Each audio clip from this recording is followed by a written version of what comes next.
Right now, I have him at number 5. And some people think that that's not respectful of him. That's very respectful of him. I think he's terrific. As a matter of fact, when I watch him talk, if I didn't know his height and weight and just saw his face talking, I would think he's a defensive tackle.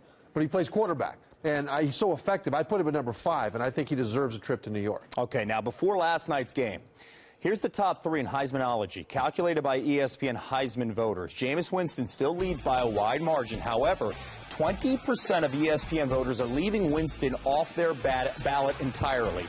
BC's Andre Williams appears on more ballots, 85%, than any other player. Most of his support is coming for second place and third place. A.J. McCarron has the second most first-place support. However, he only appears on 55% of the ballots. Which players make up your top 3 right now? My number 1 is Boston College running back Andre Williams. Now, he rushed for over 2,000 yards in the first 11 games. Only 6 players ever have rushed for more yards in the first 11 games. And he's the kind of guy that has come out of nowhere. Nobody was talking about him earlier in the season, but guys like Cam Newton and Johnny Manziel were the same way. They weren't on the Heisman list early in the season, but they came on late and won. At number 2, I've got A.J. McCarron. The thing about it is that, to me, he has this Heisman moment in the Texas A&M game, where in the first quarter they were down 14-0 on the road with the crowd all over them, and McCarron calmed them down and did what he does, which is make his team better and lead them to the win. Third, I've got Jameis Winston. And the reason I've got him 3rd instead of 1st has nothing to do with any off-field issues. The reason is that while he's been magnificent, he has not had to have that late fourth quarter comeback.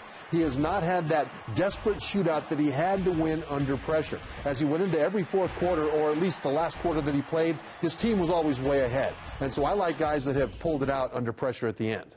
I trust your judgment, because obviously a lot of people are not voting for Jameis Winston right now because of the open investigation into sexual assault.